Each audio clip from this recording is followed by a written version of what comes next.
What's up? I'm Mateo, and in this video I'm going to show you guys how I installed this roof. Polycarbonate sheets, so it's waterproof, but as you can see underneath, it lets some of the sunlight through. The only problem with that is it makes this noise. So I'm not just going to be showing you exactly how I installed this, but I'm also going to be showing you tips and tricks that I use. Hopefully you can learn from my mistakes. Everything from A to Z about this gazebo roof. And that's not all. And I'm even going to show you exactly how I fixed this roof. I won't be releasing this video until that's done, so stay tuned, stick around, let's do it. But before talking about the polycarbonate sheets, I want to show you what's underneath them. I installed thin wooden boards. I call these wood slats or purlins.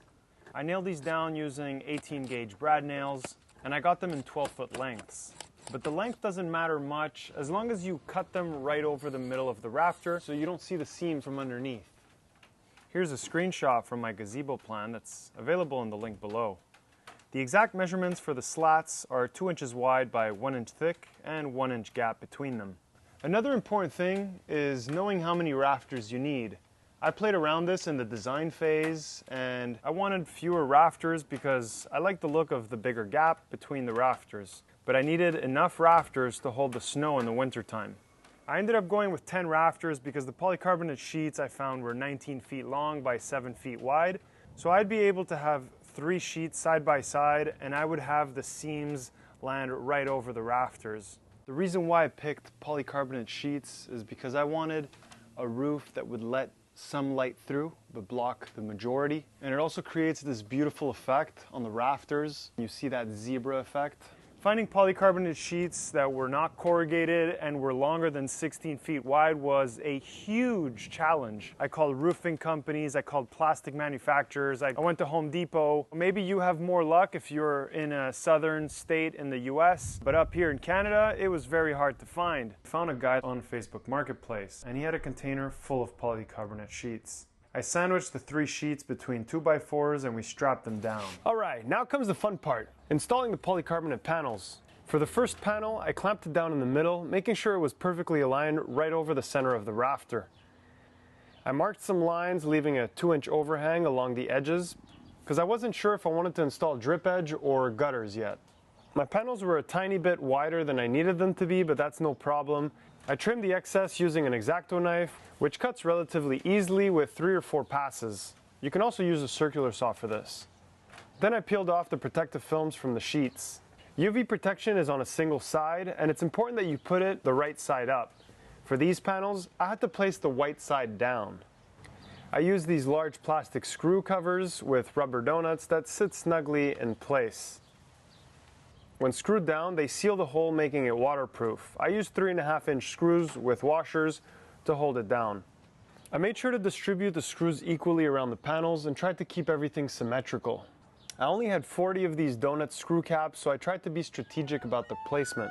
Spoiler alert, a tornado hit not too far away from here, and one of the panels folded on itself. So I know I didn't do it right, but we'll come back to this and review the proper placement. I used a thin drill bit to pre-drill the panel, and I didn't fully trust that the rubber donuts would be waterproof, so I added some silicone caulk into each hole. So tight is usually good, but with polycarbonate sheets, you don't want it too tight, and you want to make the hole a bit bigger than the screw. After securing the first sheet, I spent hours trying to join the other sheet using the H channel. In the commercials I saw on YouTube, it was mainly someone grabbing the little tiny piece of polycarbonate, sliding into the H channel, and then grabbing the other piece and then just sliding it right in. I mean, it might work easy with a 1 or 2 foot section, but I want to see them try with a 19-footer. I tried and tried again, but I kept on failing. So I tried a different approach. So instead of joining them with the H channel before screwing the second panel down, I screwed them both down, and then I attempted to install the H channel. But that came with its own set of challenges. I secured the 2 panels side by side, leaving a gap between them for the H channel to slide through. You want just a little bit of wiggle room. With everything lined up, I was ready to push the H channel through the gap. This has to work, right? It wasn't as easy as I thought. I pushed it about 6 feet, then I got stuck. This is when I realized it was getting late, I was tired, So I switched tasks and applied the breathable tape. It's a tape with tiny little holes in it, letting the insides breathe, so if there's condensation or humidity, it can always dry out. The next day I tried again. I naturally switched my pushing technique to something like dry humping. So I figured that with a little lubrication, it might do the trick. So I grabbed some soapy water and sprayed it into the crack. I was able to push it almost all the way in, but I ended up using a piece of wood as a hammer to push it the last couple of feet. I got up on the roof and measured exactly how much I had left to push, and then I cut that amount off with a circular saw, and then it was in. Thank goodness I only had to do this one time. But of course, the universe had other plans for me. So for this third panel, well, I put it on the roof, installed a few screws, and thought it would be a good idea to just leave the roof like this for a week. Well, a few days later, we got crazy winds and the sheet folded on itself. So if you didn't notice the folding marks yet, you can see the creases right here. Although it might seem like this was a horrible event, which it was, we should consider ourselves lucky. For one, the sheets didn't crack, they just bent, crossing my fingers. For two, we learned that the screw placement was horrible. That was on me, but it teaches us that the screw placement is very important and not to leave the edges floppy. And for three, you guys can see me make mistakes and hopefully learn from them. Another thing that happened, because of the wind, it actually popped the H channel and the two panels off. You know, that channel that I had to hump into place. Well, I had to do that again. So, thank goodness I only had to do that 2 times. So I took these lessons and I fixed the roof. I added screws on the H channel so they wouldn't pop off ever again. And I also added screws all along the edges, so the panels would be firm around the edges. And now we're ready for the second H channel. Well, that was a pain. It stayed stuck like 4 feet in. No matter how much I pushed and pulled, it wouldn't budge. So I called up my engineer brother again for some help. We created a tool and we called it the H-channel clamping driver. It's a 2x4 and a 4x4. The 4x4 is where we strike. We clamp between the 2x4 and the 4x4. You gotta give it enough tension in the screws to clamp the part. We add lube in the track. Let's hammer it in. While one person pushes, the other person hammers.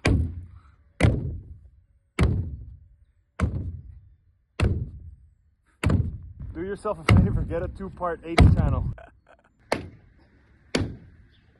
Once that was in, I finalized the little details around the edges. Cutting the edges with a multi-tool turned out to be a good method to have the exact same overhang all around. I used a 1-inch thick piece of wood as a spacer and placed the blade on it so it was always 1 inch exactly. After that, I placed the plastic cap called the C-channel all around the roof. I also read somewhere that the C-channel around the bottom edge should have little tiny weep holes, so I had to screw these out all along the bottom. I used a really small drill bit to make these holes and drilled every 3 to 4 inches. And now, I think we can call this project done. A few days later, it was pouring rain, but luckily the roof didn't move. But after doing some research, I found out that water sticks and can even climb back up from the underside. It's called capillary action, and it's even more true when you have a low-pitched roof like mine. After learning about this, I decided to install black metal drip edge all around and install gutters on the bottom edge.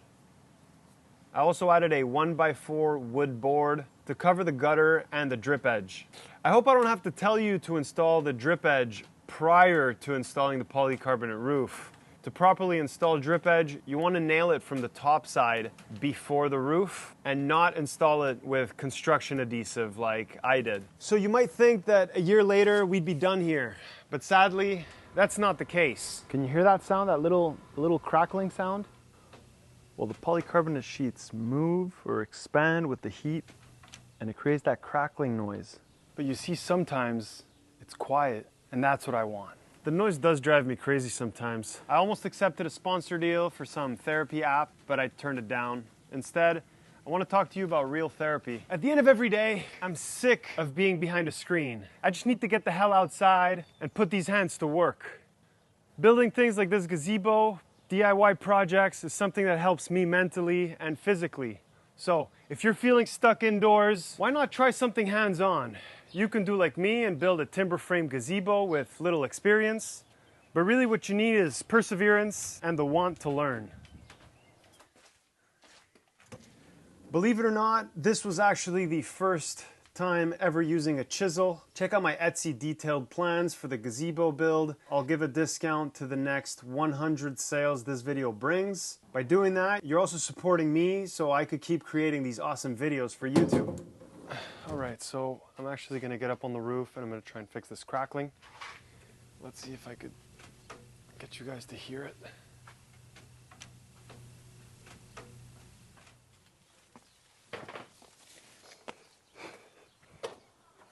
All right. Oh, I already see a few screws that are denting the polycarbonate panels. I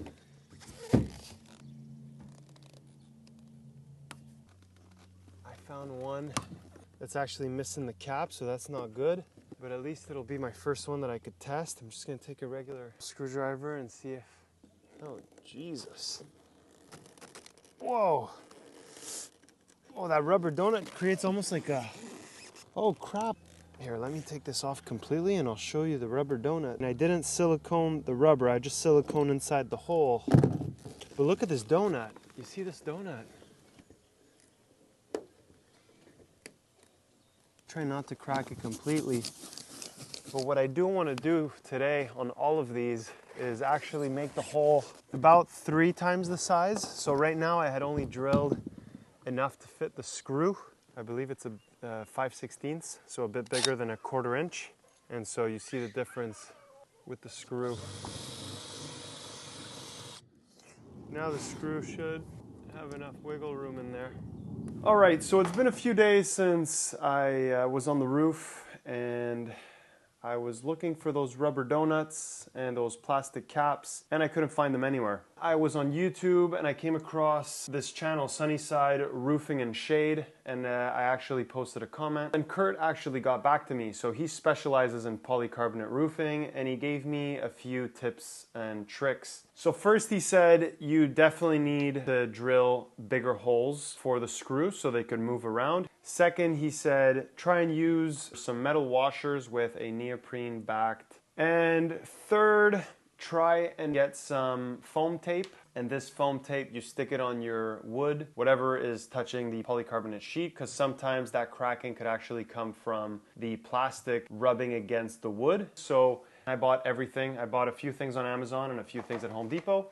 First off, these are the washers I will be using. So these are the neoprene backed washers. For the screws, I ended up buying these screws here.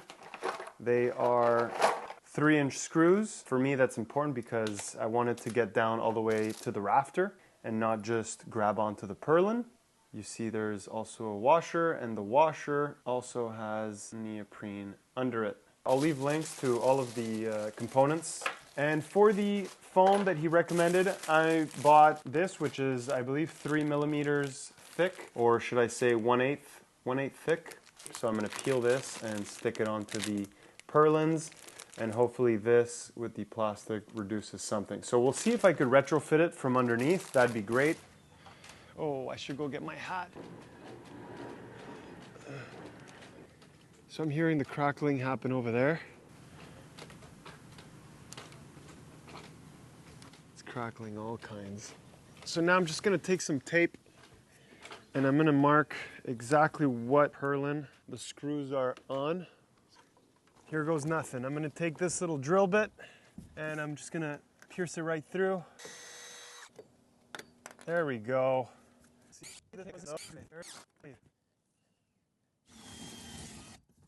What I'm going to do now, before screwing it back down, I'm actually going to be using some of this foam tape because I want to get right here, you see? So that's where the screw is going, so I need to try and stick this on the wood.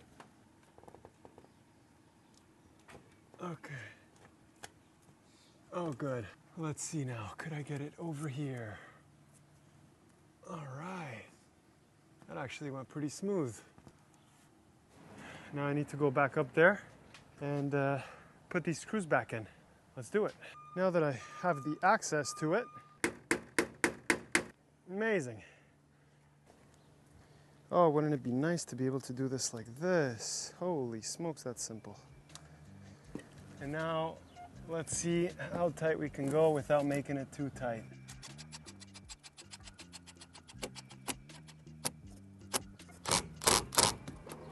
How about now? Okay, so this one still spins, and I think that's kind of what I want to go for.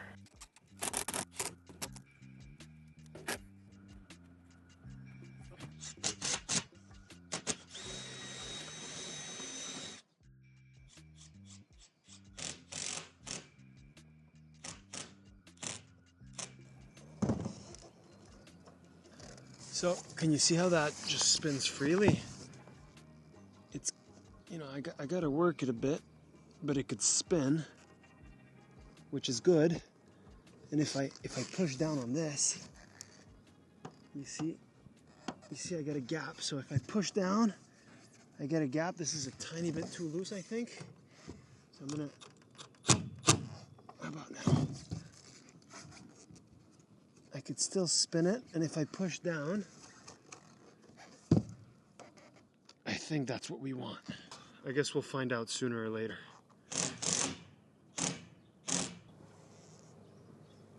We finished. A year later, we finished.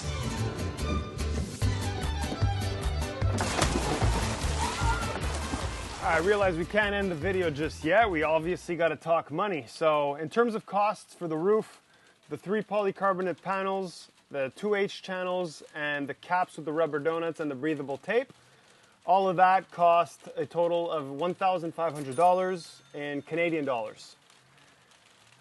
Oh, starting to rain. Now you guys can enjoy the sound of the rain under the gazebo. For the black drip edge that I put all around the roof, that was 8 pieces of drip edge for $120. And for everything gutter related, the gutter, the downspout, all of those little components, that was $220. And the new screws, the washers, and the foam tape we just bought, that was $75. So in grand total, this entire roof cost $1,915. That does not actually include any of the lumber. So if you do want to find out how much this entire gazebo or how much this entire backyard cost me, I also have a video on that. I'll link it in the description below. If I could make one recommendation to you, it would be pay the extra money and get the 2-part H channel. It's a no-brainer. It's so much easier to install. Instead of sliding it in, you just have to install the bottom half on the rafter, and then you put the panels in, and then you click the top half. Super simple. If the guy that sold me all this had them, I for sure would have bought them. All in all, I learned a lot on this project. I tried new things. I made mistakes along the way that I hope you won't be making. I hope. I appreciate all of you that have subscribed. I'm a little bit blown away by the fact that we're almost at 19,000 subscribers. So just want to say thank you. And now we can finally go get Fiona to see her reaction about this project. Fiona! Nice. What's the recorder doing here?